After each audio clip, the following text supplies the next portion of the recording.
Media మిత్రులు నమస్కారం.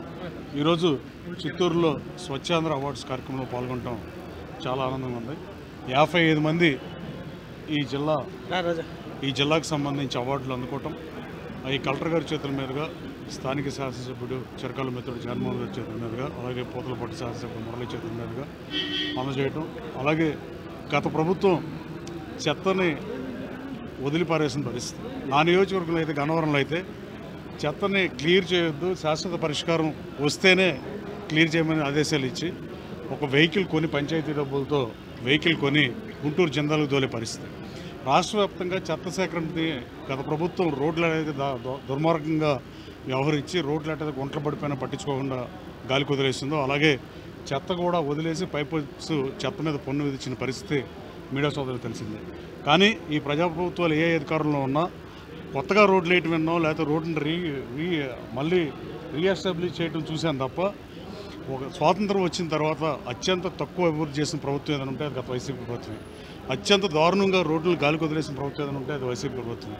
అరాచకం ప్రబలిన పరిస్థితులు, అలాగే వైనాట్ 175 అని మాట్లాడి ఆఖరికి సిద్ధమనే స్థాయికి దిగజారిపోయి 11 సీట్లకు పరిమితం అయిపోయినా కూడా తొలిసారిగా గెలిచిన శాసనసభ్యులు 4 ఉంటే వైఎస్ఆర్ కాంగ్రెస్ పార్టీ నుంచి శాసనసభకు వచ్చే పరిస్థితి లేదు. వాళ్ళకు కూడా మనసులో ఈ శాసనసభ చూస్తామో చూడకుండానే రిటైర్ అయిపోతామనే బాధ వైసీపీ నుంచి తొలిసారి గెలిచిన శాసనసభ్యులకు ఉందంటే మనం అంగీకరించాల్సిన నిజం.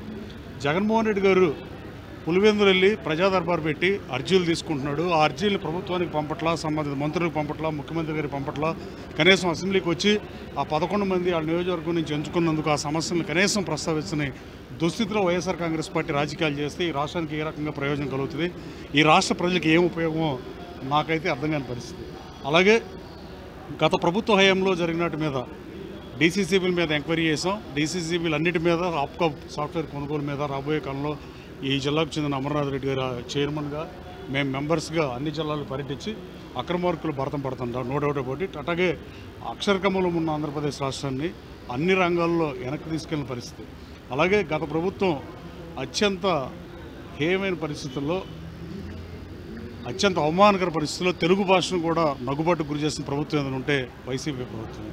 బూతులు తిట్టడం, పనికిమాలకు మంత్రి పదవులు ఇచ్చడం, అలా పరిపాలించి ఆఖరికి 11 సీట్లు పరిమితమైన వాళ్ళ అసెంబ్లీని కూడా అవమానిస్తున్నారని నేను భావిస్తున్నాను. అసెంబ్లీకి రాకుండా ప్రతిపక్ష హోదా అడగటం చిన్నపిల్లల చేష్టగా ఉంది తప్ప, రూల్ బుక్ని కైలెండ్ స్టిక్దర్ అనేవాళ్ళు 1960sలో రాశారు పార్లమెంటరీ డెమోక్రసీ ఎలా పనిచేయాలని. ఆ బుక్ ఆధారంగానే 29 రాష్ట్రాలు ఇంక్లూడింగ్ జమ్మూ కాశ్మీర్తో సహా అన్ని అసెంబ్లీలు ఫాలో అయ్యే పరిస్థితి. వాటిని కూడా కాదని కనీసం జగన్మోహన్ గారు ఆ బుక్ చదువుకున్న శాసనసభ్యులన్నా, ఆ కొత్తగా గెలిచిన ఎమ్మెల్యేలను నెక్స్ట్ శాసనసభ సమావేశాలు పంపకపోతే వాళ్ళందరూ అసెంబ్లీ చూడకుండా రిటైర్ అయిపోతున్న బాధలో ఉన్నారు. అలాగే అదే అసెంబ్లీకి రాకుండా ఈ ప్రజా సమస్యలు అర్జీలు తీసుకున్న జగన్మోహన్ రెడ్డి గారు తన సొంత నిధులతో ఏమన్నా ప్రజా సమస్యలు తీరుస్తాడా, సమాధానం చెప్పాల్సిన అవసరం ఉందని నేను భావిస్తున్నాను. అలాగే శాసనసభ్యులందరూ కూడా 11 మంది వాళ్ళని ఎన్నుకున్నాళ్ళు. 4 అంటే 4 పార్లమెంటు సభ్యులు లోక్సభకు గెలిస్తే లోక్సభకి ఏ హోదా ఉందని వెళ్తున్నారని నేను అడుగుతున్నాను.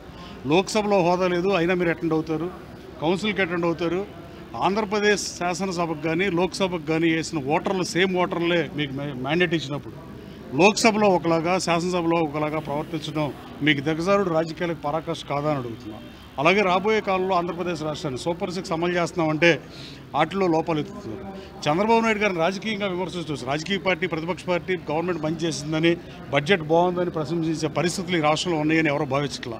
కానీ చంద్రబాబు నాయుడు గారు ఆర్థిక లేమితో 3,75,000 కోట్లు, 9,75,000 కోట్ల అప్పుల భారాన్ని పెంచిన సూపర్ 6 అమలు చేసి రోడ్లు 860 కోట్లు పెట్టి గుంటలు పూడ్చాము. ఇంకా 15% గుంటలు పూడ్చాల్సిన పరిస్థితి మా ప్రభుత్వం మీద ఉంది. అలాగే రాబోయే కాలంలో సంక్షేమ పథకాలతో పాటు అభివృద్ధి కూడా ఎట్టి పరిస్థితులు చేసి తీరుతాం. 59,000 కోట్లు అమరావతి పనులు ప్రారంభమైనాయి, అలాగే పోలవరం పనులు కూడా ప్రారంభమైనాయి. రాబోయే కాలంలో అభివృద్ధి వికేంద్రీకరించి ఈ రాష్ట్రాన్ని అభివృద్ధి పథకం ముందుకు తీసుకెళ్లి సర్వనాశనం అయిపోయిన ఆంధ్రప్రదేశ్ రాష్ట్రాన్ని మళ్ళీ గాడిలో పెట్టే పరిస్థితి ఎన్డీఏ ప్రభుత్వం తీసుకుంది. మోడీ గారి మద్దతుతో పవన్ కళ్యాణ్ గారు, చంద్రబాబు నాయుడు గారు కలిసి ఈ రాష్ట్రాన్ని ముందుకు తీసుకెళ్తున్న పరిస్థితి. కనీసం శాసనసభకు రాకుండా మళ్ళీ ఎన్నికలకు రాజీనామా చేయమని అడుగుతాడని మీడియాలో వార్తలు చూస్తున్న పరిస్థితి. మళ్ళీ నేను ముఖ్యమంత్రిగా పనిచేసి అదే అమరావతి శాసనసభలో 5 ఏళ్ళు సభానాయకుడిగా సభను నడిపి పులివెందుల నుంచి మిమ్మల్ని ఎన్నుకుంటే మీరు శాసనసభకు రాకుండా శాసనసభ అగౌరవపరుస్తా, శాసనసభ అవమానపరుస్తా, పైపెచ్చు మళ్ళీ ఎన్నికలకు వెళ్తా ఉంటారు. మీరు ఎన్నికలకు వెళ్ళే ముందు ఈ 11 స్థానాల్లో కొన్ని మేము గ్యారంటీకి గెలుస్తాం, మీరు కొన్ని గెలవచ్చు, గ్యారంటీకి గెలుస్తాం, మీరు కొన్ని గెలవచ్చు. కానీ ఆ గెలిచిన స్థానాల్లో మళ్ళీ మీరు అసెంబ్లీకి రాము, ప్రతిపక్ష హోదా 11కు రాదు, మళ్ళీ మీరు ఎన్నికలకు వెళ్ళి 11 సీట్ల కన్నా ఎక్కువ గెలవలేరు, తక్కువే గెలుస్తారు. అయినా మళ్ళీ ప్రతిపక్ష హోదా రాదు, మీరు అసెంబ్లీకి రానప్పుడు ప్రజాధనం దుర్వినియోగం చేయించడానికి ఎన్నికలు కోరుకుంటున్నారా? మీరు సుస్పష్టంగా సమాధానం చెప్పాల్సిన అవసరం, రాష్ట్ర ప్రజలకన్నా చెప్పాల్సిన అవసరం ఉంది. మీడియా సమావేశాలు పెట్టి మీడియా మిత్రులతో చాట్ చేస్తాం వల్ల ఈ రాష్ట్రానికి ఏ రకంగా ప్రయోజనాలు కలుగుతాయో మీడియా సోదరులు కూడా ప్రజలకు తెలియజేయాల్సిన అవసరం ఉందని నేను మనస్ఫూర్తిగా భావిస్తున్నాను.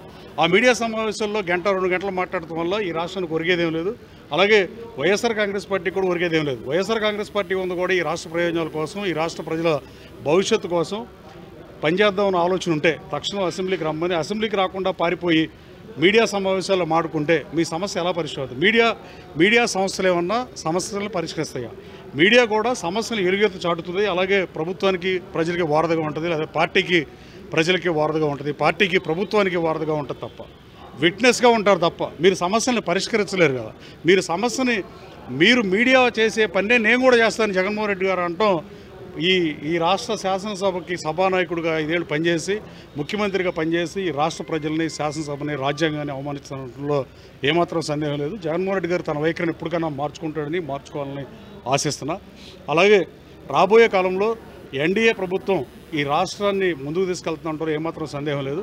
మీరు మానేస్తే లోక్సభకు కూడా మానేయాలి. ఆ ద్వంద్వ నీతి దేనికి భయపడి మీరు లోక్సభకి వెళ్తున్నారు? దేనికి రాజ్యసభలో ప్రతిపక్ష హోదా ఉందని వెళ్తున్నారా? ఆంధ్రప్రదేశ్ శాసనసభలో మీకు మైక్ ఎవరు అంటారు? మీరు అది వస్తే ఒకరోజన్నా మీకు ప్రమాణ స్వీకారం చేస్తాకు వచ్చినప్పుడు అందరితో పాటు మీకు మైక్ ఇచ్చారా ఇవ్వలేదా? శాసనసభ్యుడిగా మీరు ప్రమాణ స్వీకారం చేశారా చేయలేదా? శాసనసభ సమావేశాల్లో ప్రమాణ స్వీకారం చేసింది జీతభత్యాలు పొందడానికి కానీ నేను సూటిగా వైసీపీ శాసనసభ్యులను అడుగుతున్నాను. అలాగే అంతకుముందు గతంలో ఇక్కడ పెద్దిరెడ్డి రామచంద్రారెడ్డి గారు చాలా వ్యాఖ్యలు చేసే పరిస్థితి, మా జిల్లా ఇన్ఛార్జ్ మంత్రిగా పనిచేశాడు. ఆ రోజున చక్రం నేనే తిప్పుతున్నాను అనుకున్నాడు. వాళ్ళు మున్సిపల్ గెస్ట్ హౌస్ ఉన్నప్పుడు 5 సంవత్సరాలు విర్రవేగి వాళ్ళ ఒక హోటల్లో మురళీ ఫార్చ్యూన్ హోటల్ నుంచి రాజకీయాలు నడపాల్సిన దుస్థితికి పెద్దిరెడ్డి దిగజారాడు అనేది కాదనలేని నిజం. కుప్పం వేలు వైనాట్ 175 అని కుప్పంలో కూడా గెలుస్తామని చెప్పి ప్రగల్భాలు పలికి, ఉత్తర కుమార్ ప్రగల్భాలు పలికి ఆఖరికి రాష్ట్రంలో 11 సీట్లకు పరిమితమైన పరిస్థితులు.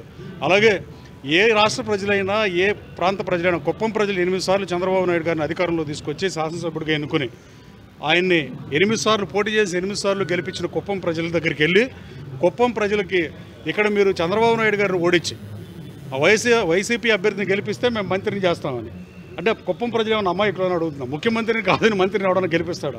ఇంగిత జ్ఞానం ఉండాల్సిన అవసరం ఉందని నేను భావిస్తూ గత ప్రభుత్వంలో జరిగినంత అత్యంత తక్కువ అభివృద్ధి కానీ, అత్యంత ఎక్కువ అవినీతి కానీ, అలాగే గత ప్రభుత్వ హయాంలో రోడ్లు విధ్వంసం చేసిన తీరు కానీ, తెలుగు భాషను నగుబాటు చేసిన విధానం కానీ, అన్నీ ఏది చూసినా ఆంధ్రప్రదేశ్ రాష్ట్రాన్ని అతలాకుతలం చేసి తుఫాన్ ప్రభావం కానీ, ఏదన్నా హరికేన్ లాంటి దాని ప్రభావం 2 రోజులు 3 రోజులు 4 రోజులు ఉంటుంది. కానీ వైసీపీ చేసిన ధ్వంసం కనీసం 5 ఏళ్లు పట్టే పరిస్థితి ఉంది. రాష్ట్రంలో ప్రజలు ఇది గమనించారు.